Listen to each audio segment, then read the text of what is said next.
I'm going to talk about the status of VADs, where we are now, and where we've been in the U.S. The interest in using VADs, especially as destination therapy, which I'll define a little later, is due to the growing numbers of patients, projected numbers of patients with heart failure in the U.S. and worldwide. And this shows that the number of, in the next 30 plus years, the number of patients with heart failure in the U.S. is going to more than double. This is how we define the severity of heart failure based on exercise tolerance. The New York Heart Association functional class, which has been around over 50 years, but patients with class 4, and this is what we're talking about when we consider VAD patients, class 3 or class 4. Class 3 are patients who are short of breath with activities of daily living. Class 4 are patients who are short of breath at rest. And perhaps more useful is the ACC-AHA staging system, where this group here is the one that we think about. These are the patients who have failed all standard medical therapies, biventricular pacing, and they have shortness of breath at rest despite maximal medical therapy. They've failed standard therapies, so we call them advanced heart failure patients, and they're candidates for advanced heart failure therapies. These are the therapies, advanced therapies include VADs and transplant. Now, as patients become more symptomatic, their New York Heart Association functional class gets worse, their survival declines, their hospitalizations go up. And the mortality of patients with end-stage heart failure on optimal medical therapy is about as bad as that of advanced pancreatic cancer, worse than lung cancer, leukemia, and AIDS. So it is a fatal, highly fatal disease. And there actually are a lot of these patients. This is the distribution in the U.S., and there are about 250,000 patients with class 4 heart failure.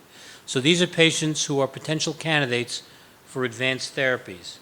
Now, as you've seen in the last session, there are only about maybe 5,000 transplants performed in the U.S., and we're never going to have enough heart transplants to take care of this population. And many of these patients may not even be optimal candidates. They may be too old or have comorbidities that would preclude transplantation. So as mechanical function of the heart decreases, you get multi-organ failure, and the thought is that with mechanical circulatory support, you restore adequate perfusion to the end organs, improve end organ function and survival. So the options for patients who stage D heart failure, transplantation, the oldest therapy, again limited mainly by numbers of donor hearts. Destination therapy with VADs, continuous IV inotropic therapy. Now, why wouldn't that be an option? Well, I'll show you in a few minutes.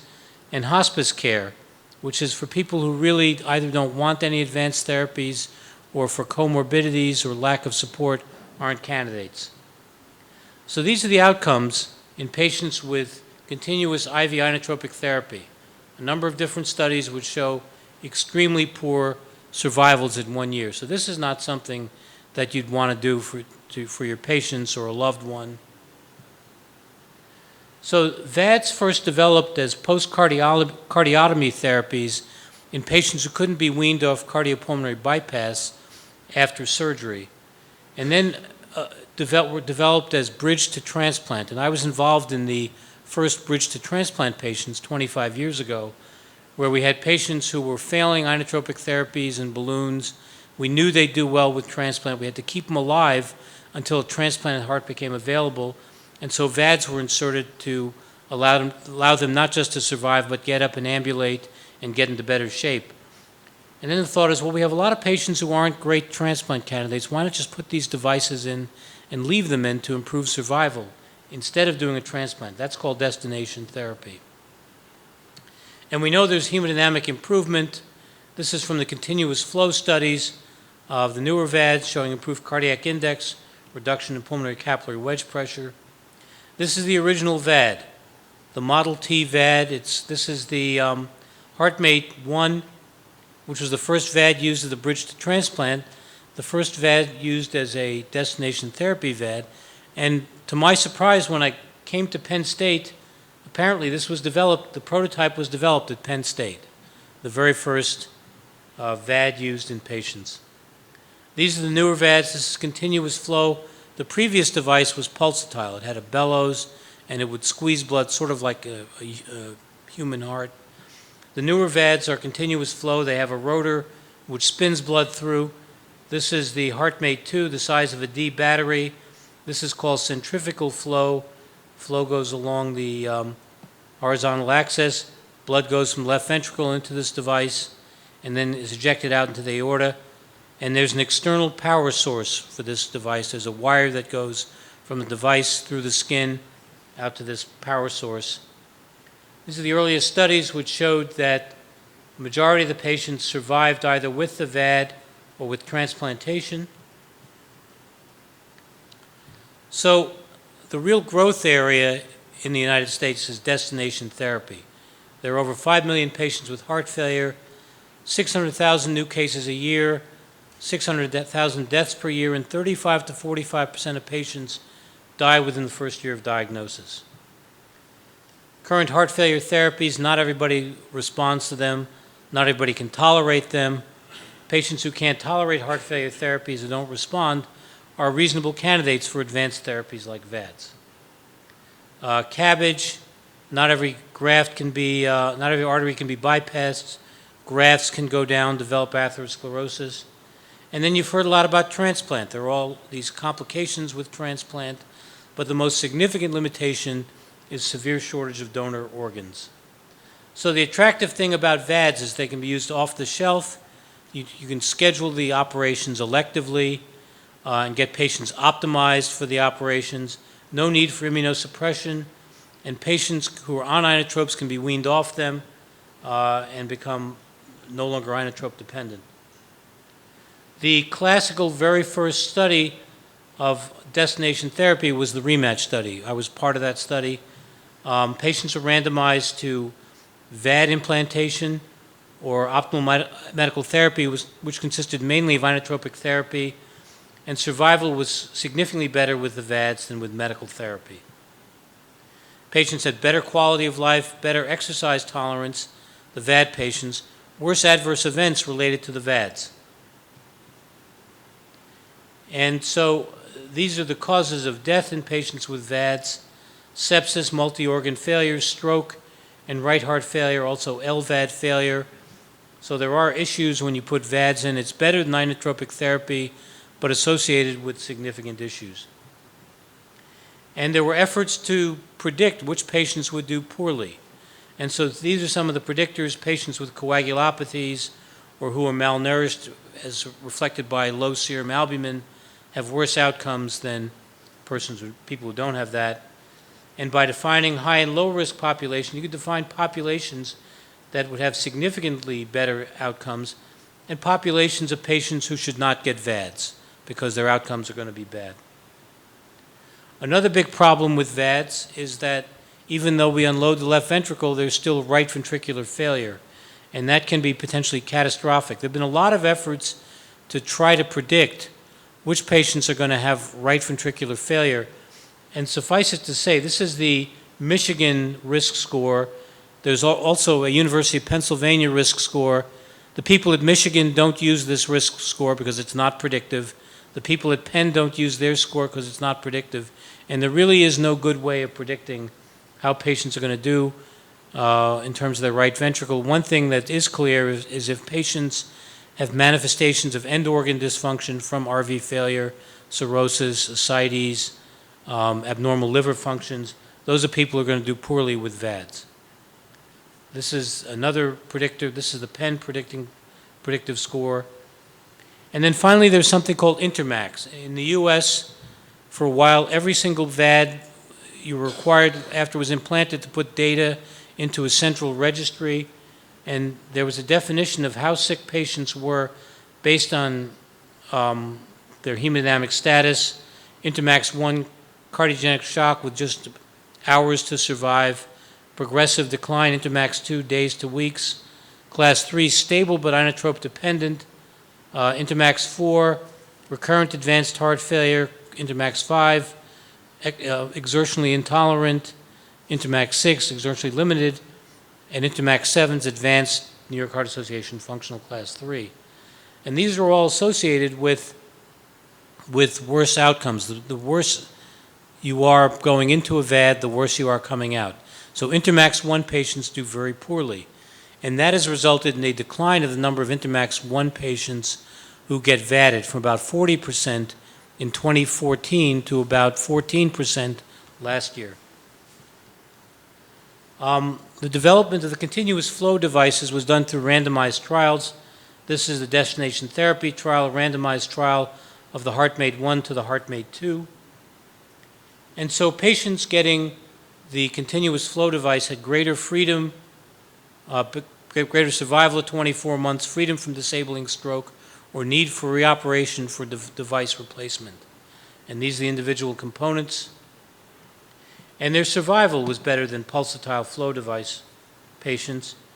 And these are the rematch data superimposed. So you see that the rematch data for the pulsatile flow device is the same as the pulsatile flow device for this study, which was done several years after about 10 years after the rematch study, and continuous flow was better.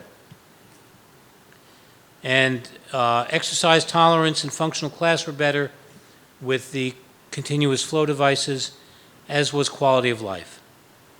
So this led to the HeartMate 2, the first of the continuous flow devices, replacing the HeartMate 1, the pulsatile device, to the point that the HeartMate 1 is no longer manufactured. If you want to see one, you have to go to the Smithsonian Institute to see it. They have one there.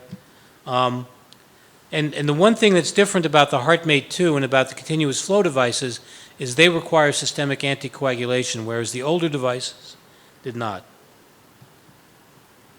There was a concern that continuous flow is very abnormal compared to the usual flow in biological systems, which is pulsatile, but studies did show that renal function and hepatic function improved when continuous flow devices were inserted in patients with advanced heart failure.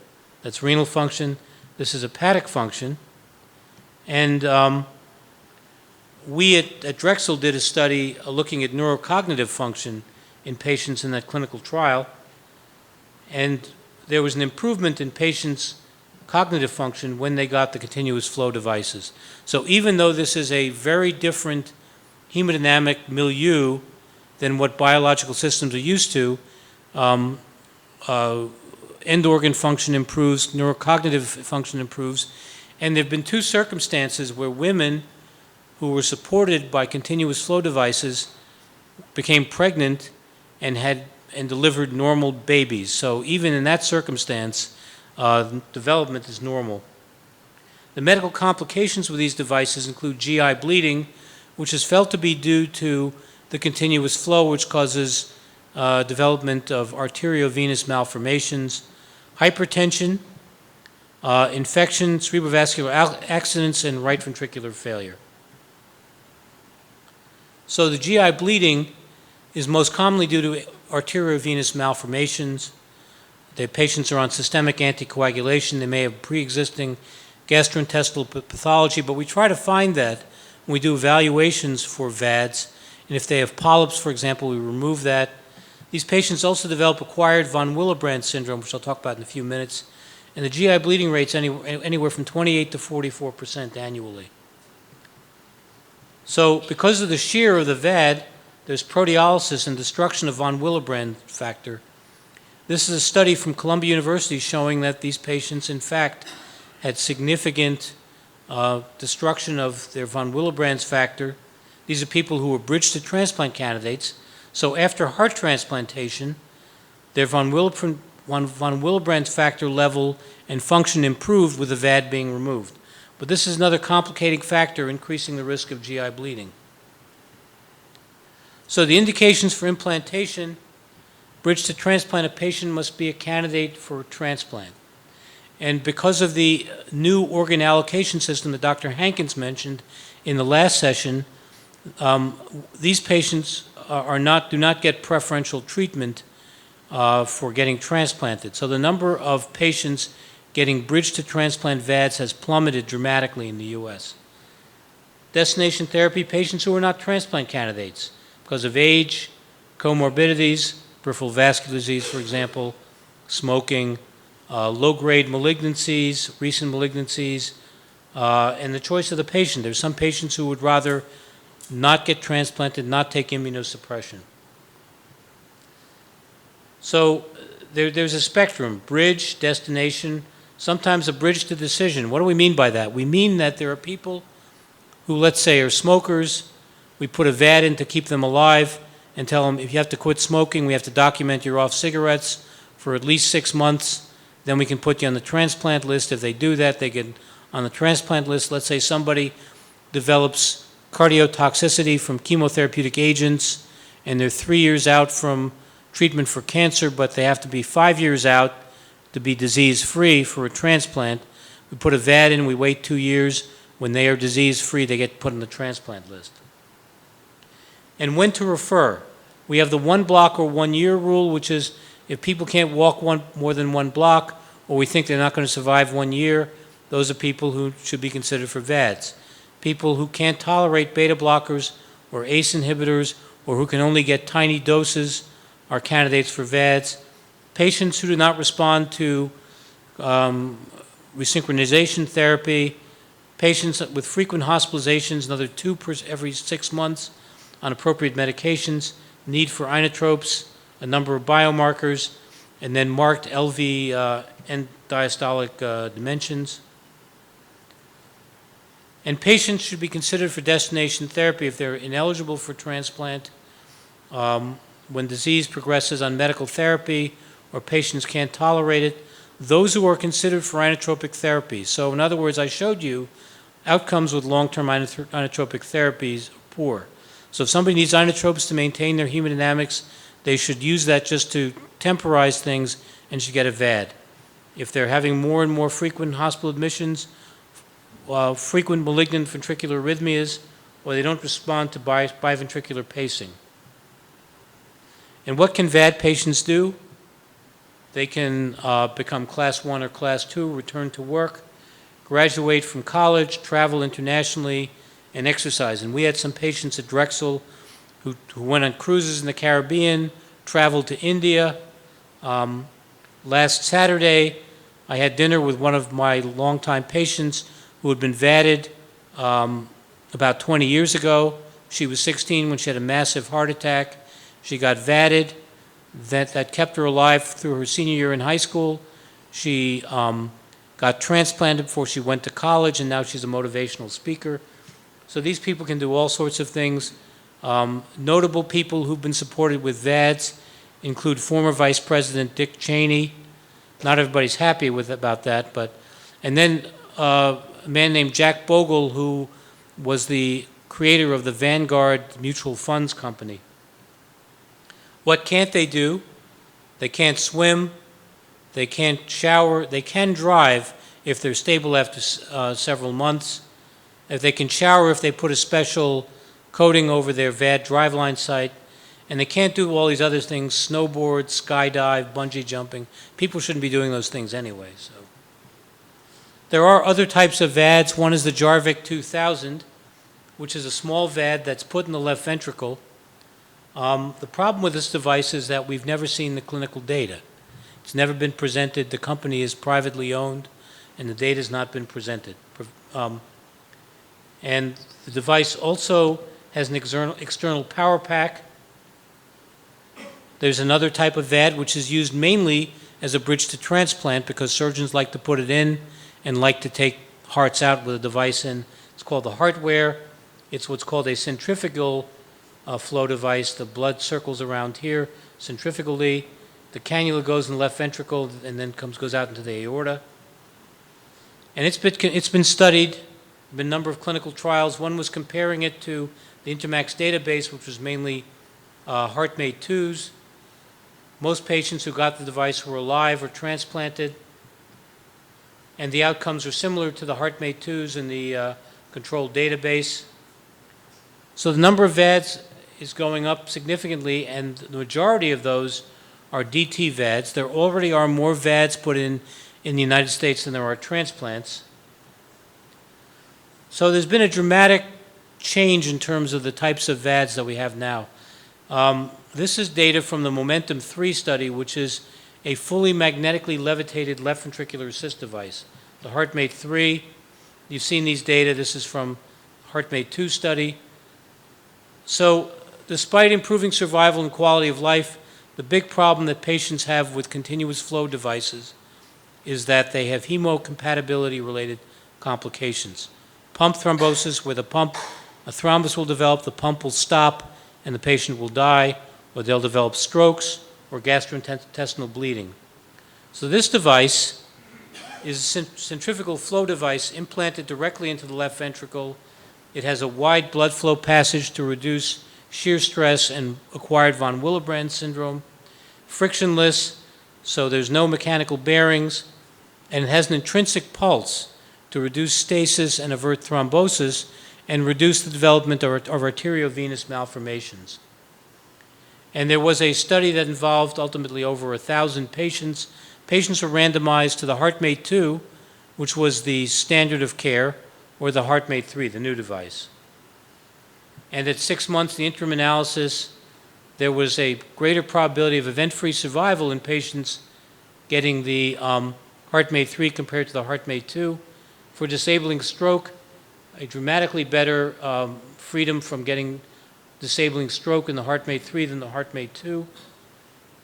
And this is the full cohort, almost 500 patients in each group, HeartMate 3 and HeartMate 2. And here you see patients in the full cohort with event-free survival significantly better in the HeartMate 3 than HeartMate 2 group. And this is a very significant finding, much less pump thrombosis. So there was a dramatically reduced incidence of need for pump exchange, which is the only therapy for pump thrombosis. And this is a dramatic improvement in technology. And has even led people to think, well, maybe we can eliminate anticoagulation in these patients. And if one looks at individual events, the HeartMate 3 did better in terms of less suspected pump thrombosis, less hemorrhagic, ischemic, or disabling stroke, and less GI bleeding. So dramatic improvements in a number of important outcomes. Greater freedom from stroke, and strokes that did occur, there was less stroke severity. And then GI bleeding, less GI bleeding. And also another observation was that there was less ventricular cardiac arrhythmias and less ventricular arrhythmias in the HeartMate 3 patients, and survivals were better with HeartMate 3 than HeartMate 2. And then the other observation was there was less hospital readmissions in patients getting the HeartMate 3 than the HeartMate 2. Quality of life was about the same for each group, maybe a little better for the HeartMate 3s. And so for 100 patients for 2 years, 22 pump thrombosis events averted, 20 strokes, and 68 bleeding events, 36 of which would be GI. So this is the largest LVAD study performed. The HeartMate 3 was a more forgiving pump, less pump thrombosis, less strokes of any type and of any severity, less bleeding, less GI bleeding, less cardiac arrhythmias, less readmissions, and days spent in the hospital. As a result of this data and the fact that the FDA has approved this device recently, the HeartMate 2 has largely disappeared in the United States. So HeartMate 3 is the device that we use for destination therapy. The overwhelming majority of patients in the U.S. who get VADs now are destination therapy VADs because patients with bridge to transplant VADs don't do as well in terms of getting organs. We've put one bridge to transplant VAD in the past 6 months since the new allocation system came out, and previously we were putting one in a week. And we've only put in HeartMate 3s in the past 6 months.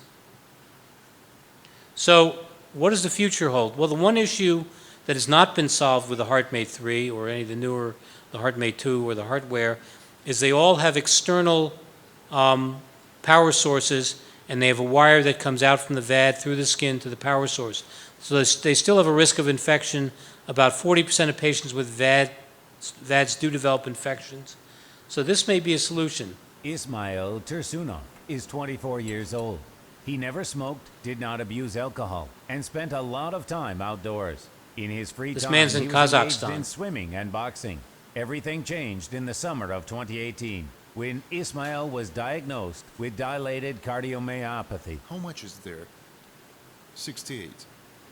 Before this weighed 94 kilograms, now 67.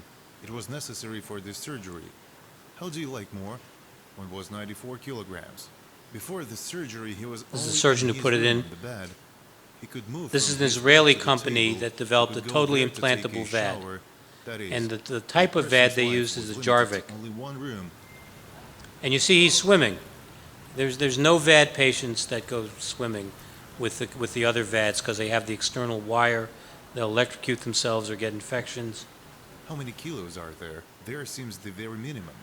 Working out, Let's start quietly. that's not something novel. A lot of VAD patients work out, but the fact that he can swim is great. impressive. Once again. Good, good. All perfect. He can walk now. Apparently he's a ping pong A fan. wellness center, a swimming pool. Surgery to Ismail was conducted with the use of a technological solution recently developed in Israel. Its uniqueness is that most of the components of the artificial ventricle are small in size and located directly in the patient's body. Outside, there is only a drive belt, controller, battery, and a special watch that allows you to monitor the heart condition. The device is continuously charged wirelessly, which completely eliminates the risk of infection. Ismail will not have to wear a heavy belt with equipment, as it was with people before. The new technology will allow him to stay up to 8 hours without any medical devices. Similar surgeries on the new Israeli technology anywhere in the world have not yet been carried out. So the energy is transmitted transcutaneously from a power source that goes toward the batteries internally, and you charge the batteries up. So could a totally implantable, highly reliable VAD, let's say something like the HeartMate 3, but completely implantable, replace cardiac transplantation as first-line therapy for patients with advanced heart failure? We'll have to see. But I think this is very intriguing. And what we may see is once such a device is developed, we may see a randomized trial of that device versus transplant. And I think it would be very interesting because they wouldn't be taking immunosuppressive therapy. And we are at Penn State working on developing an alternative totally implantable VAD that may be more reliable than this one, but may offer the ability to replace transplantation. We'll see.